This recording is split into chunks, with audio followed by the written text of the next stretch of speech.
بسم اللہ الرحمن الرحیم۔ ڈیئر اسٹوڈنٹس، السلام علیکم۔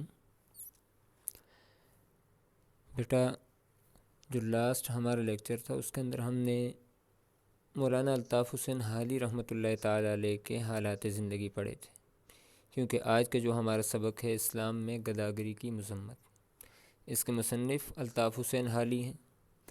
الطاف حسین حالی رحمۃ اللہ کے بارے میں ہم نے یہ باتیں آپس میں ڈسکس کی تھی کہ حالی سر سید کی اصلاحی تحریک سے بہت زیادہ متاثر تھے۔ تو اصلاحی تحریک سے متاثر تھے، اسی لیے انہوں نے اپنے قلم سے وہی کام لیا جو سر سید چاہتے تھے، یعنی مسلمانوں کی اصلاح۔ اب اصلاح کے بہت سارے طریقے ہیں۔ ایک تو یہ ہے کہ زبانی طور پر لوگوں کو راغب کرنا ان کاموں کی طرف جن کاموں میں مسلمان پیچھے رہ گئے تھے، اور ایک یہ ہے کہ تحریر کے ذریعے مسلمانوں کو ان امور سے بچانا جن سے بچنا لازمی ہے۔ تو اب الطاف حسین حالی نے اسی کاوش کے اندر یہ مضمون بھی تحریر کیا۔ نام جو ہے اس کا ٹائٹل آپ کے سامنے ہے کہ اسلام میں گداگری کی مذمت۔ اب گداگری لفظ چونکہ نیا ہے، یہ لفظ پڑھنے سے پہلے آپ کو یہ ذہن میں رکھنا چاہیے کہ یہ گداگری ہے، گداگری نہیں ہے، یہ الگ الگ لفظ نہیں ہے۔ اور اس کے اوپر میں نے اس کے معنی بھی لکھے ہیں، بھیک مانگنا۔ اور اس کے بعد ہم نے آگے جو لفظ ہے مذمت، مذمت کے معنی بھی اوپر لکھے ہیں، برائی کو کہتے ہیں۔ اب سبق کا نام کیا ہے جی؟ اسلام میں گداگری کی مذمت، کہ اسلام کس طریقے سے گداگری یعنی بھیک مانگنے کے پیشے کو برا سمجھتا ہے اور کس انداز میں اس کی مذمت کرتا ہے۔ اب یہ مضمون ہے، صنف ادب کے اعتبار سے مضمون ہے، اور مضامین کے اندر بھی یہ اصلاحی مضمون ہے۔ اس کے اندر مصنف نے یہ کوشش کی ہے کہ معاشرے کے اندر جو ناسور پھیل رہا ہے گداگری کا، بھیک مانگنے کا، اس سے لوگوں کو بچایا جائے۔ اور بڑے خوبصورت انداز میں اس سبق کے اندر آپ دیکھیں گے کہ مصنف نے گداگری جیسے برے اور قبیح پیشے کو کس طریقے سے واضح کیا ہے تاکہ لوگوں کے ذہن کے اندر یہ آ جائے۔ پہلی بات تو یہ ہے کہ مصنف نے قرآن اور حدیث سے جو دلائل ملتے تھے ان کو جمع کیا، اور اس کے ساتھ ساتھ معاشرتی طور پر کس طریقے سے اس کو برا سمجھا جاتا ہے اس بات کو بھی مصنف نے ہمارے سامنے پیش کیا۔ تو آئیں آج ہم اپنے سبق کی طرف چلتے ہیں۔ آج کے سبق کے مشکل الفاظ میں نے بک کے اندر بھی لکھے ہیں، اور اس کے ساتھ ساتھ میں نے ایک الگ پیج پر بھی لکھے ہوئے ہیں، جیسے میں نے آخری سبق پڑھاتے ہوئے آپ کے ساتھ میں نے وہ پکچرز شیئر کر لی۔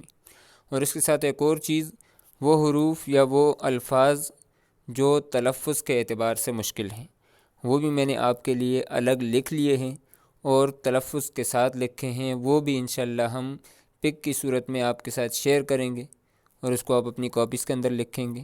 تو آئیں آج ہم پہلے اپنے سبق کی طرف چلتے ہیں۔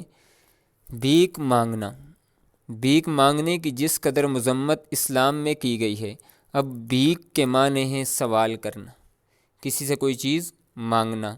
بھیک مانگنے کی جس قدر مذمت، اب مذمت کے معنی کیا ہیں جی؟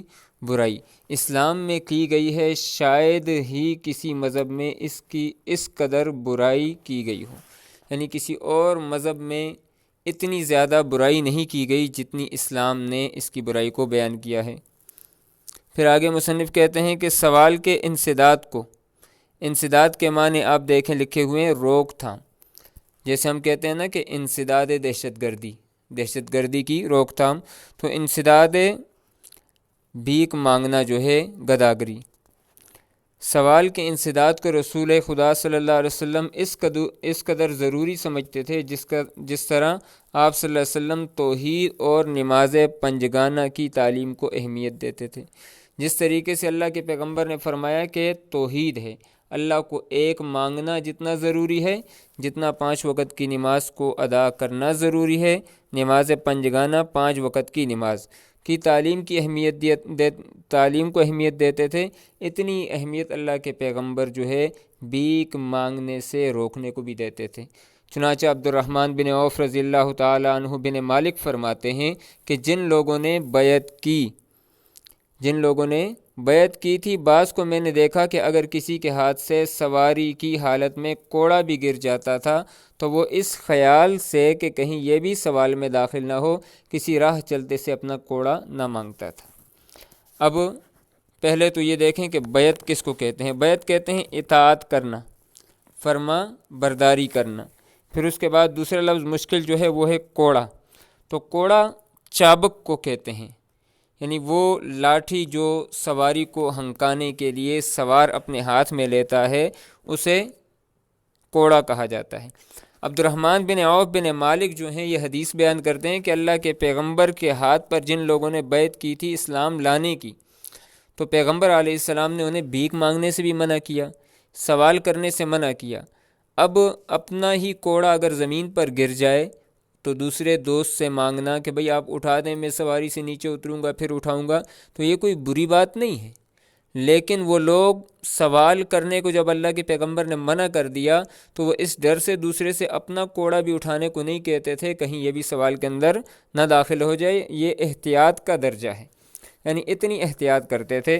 اور اس حدیث سے یہ ثابت ہوتا ہے کہ صحابہ اتنی احتیاط کرتے تھے کہ اپنی چیز بھی دوسرے سے نہیں مانگتے تھے، تو اب دوسرے سے دوسرے کی چیز مانگنا کتنی بری بات ہے۔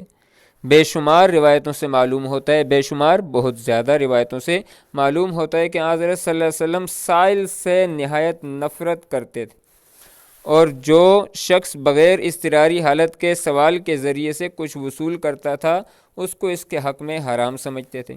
اب سائل کے اوپر ہم نے معنی لکھا ہے سوال کرنے والا، یعنی سوال کرنے والے سے نہایت نفرت کرتے، اور جو شخص بغیر اضطراری بے چینی یا بے قراری کی حالت، یعنی جو بیچارہ مجبور ہے معذور ہے وہ تو مانگ سکتا ہے، اگر نہ مانگے تو بہتر ہے، لیکن جو شخص بغیر کسی معذوری کے سوال کے ذریعے کچھ حاصل کرتا تھا اس کو اس کے حق میں حرام سمجھتے تھے۔ جو شخص ایک وقت کی بھی خوراک موجود ہونے پر سوال کرے اس کی نسبت، یعنی اس کے متعلق فرماتے کہ وہ اپنے لیے کثرت سے، کثرت کہتے ہیں زیادہ، ایک ہوتی ہے قلت، اس کی ضد آتی ہے، قلت کمی کو کہتے ہیں، کثرت زیادتی کو کہتے ہیں۔ کثرت سے آتش دوزخ طلب کرتا ہے، آتش آگ کو کہتے ہیں، دوزخ دوزخ کو کہتے ہیں، تو دوزخ کی آگ جمع کرتا ہے۔ یعنی اللہ کے پیغمبر نے فرمایا ایک وقت کا بھی کھانا ہے پاس موجود ہے تو وہ کھا لے، سوال نہ کرے، لیکن اگر کوئی شخص ایسے کرتا ہے تو اپنے لیے روٹی یا پیسے یا درہم یا دنانیر یا ڈالر نہیں جمع کر رہا، بلکہ وہ اپنے لیے آتش دوزخ طلب کرتا ہے۔ آن صلی اللہ علیہ وسلم نے بار بار فرمایا ہے کہ ہم میں سے جو شخص اپنی رسی لے کر پہاڑ پر جائے اور وہاں سے لکڑیوں کا گٹھا باندھ کر اپنی پشت یعنی پیٹھ پر لائے اور اس کو فروخت کرے تاکہ اللہ تعالیٰ اس کی حاجت کہتے ہیں ضرورت کو رفع کرنا دور کر دے، یہ اس کے حق میں بہت بہتر ہے بنسبت اس کے کہ وہ لوگوں سے بھیک مانگے پھر وہ اس کو کچھ دیں یا دھتکار دیں۔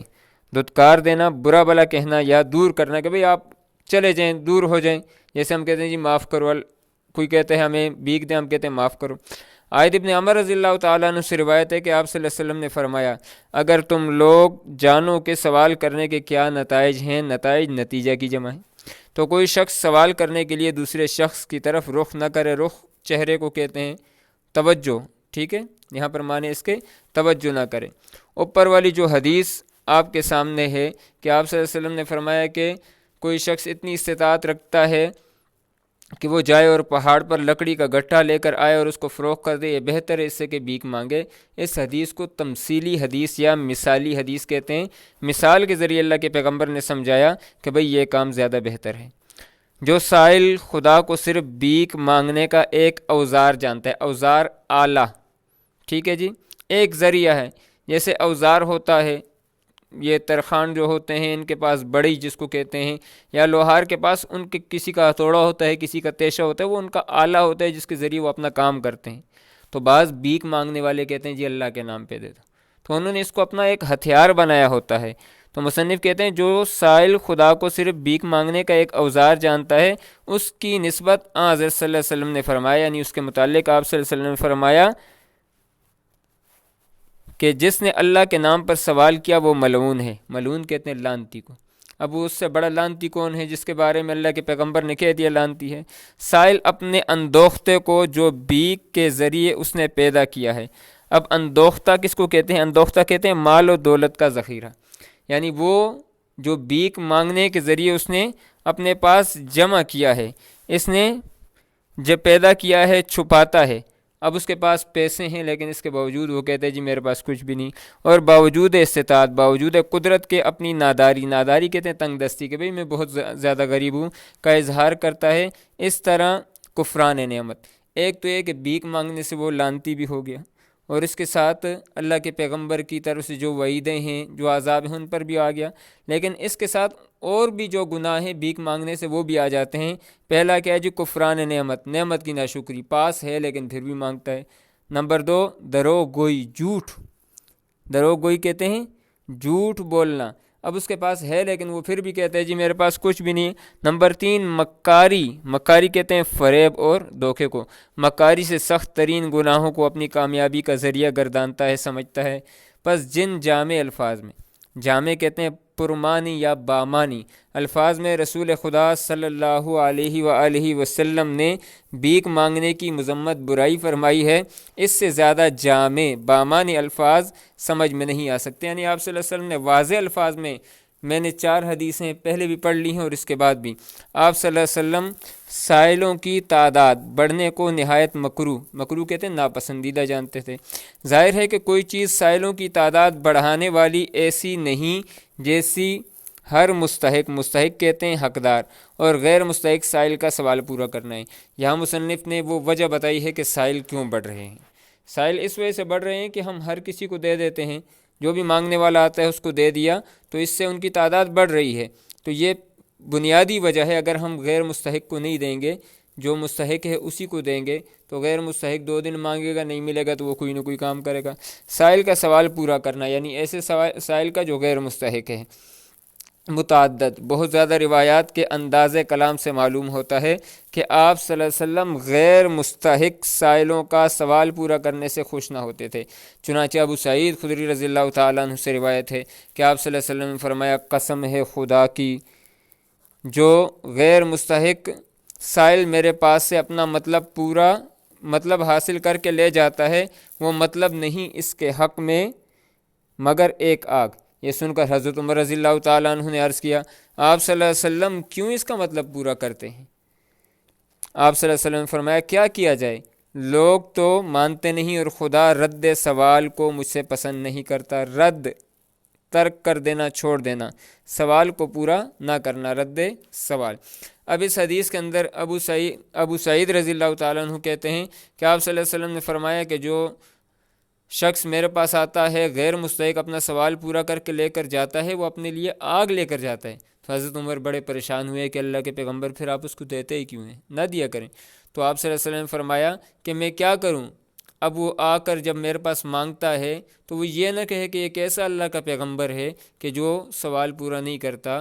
کہتے ہیں کہ اللہ تو یہ بات مجھ سے پسند نہیں کرتا کہ میں اس کو نہ دوں، اس لیے میں اس کو دے دیتا ہوں، لیکن اس کو خود سمجھنا چاہیے کہ اس کے حق میں بہتر نہیں ہے۔ تو آج کا جو سبق ہے بیٹا، اس کے اندر ہم نے جو خاص مقامات پڑھے ہیں وہ آپ کے سامنے لکھے ہوئے ہیں۔ پہلا تو یہ ہے کہ حدیث عبد الرحمن بن عوف رضی اللہ تعالیٰ عنہ، کہ حضرت عبد الرحمن بن عوف رضی اللہ تعالیٰ عنہ کی حدیث کیا ہے کہ انہوں نے فرمایا تھا کہ اللہ کے پیغمبر کے ہاتھ پر جن لوگوں نے بیعت کی تھی وہ اپنی چیز بھی دوسرے سے مانگتے ہوئے عار محسوس کرتے تھے۔ اور دوسری بات اس سبق کی اہم یہ ہے کہ نبی علیہ السلام نے فرمایا کہ بھیک مانگنا ایک حرام فعل ہے۔ جو شخص بھیک مانگتا ہے وہ حرام کام کا مرتکب ہے۔ جس طریقے سے شراب ہو گیا، زنا ہو گیا، جوا ہو گیا، چوری ہو گئی، یہ حرام کام ہے، اس طریقے سے بھیک مانگنا بھی حرام ہے۔ پھر اس کے بعد تیسرا اہم مقام جو ہے وہ مثالی حدیث۔ میں نے آپ سے کہا جس حدیث میں مثال کے ذریعے سمجھایا جائے وہ مثالی حدیث ہے، تو وہ لکڑی کا گٹا جو لا کر فروخت کرے گا وہ زیادہ بہتر ہے اس شخص سے جو جا کر لوگوں سے بھیک مانگتا ہے۔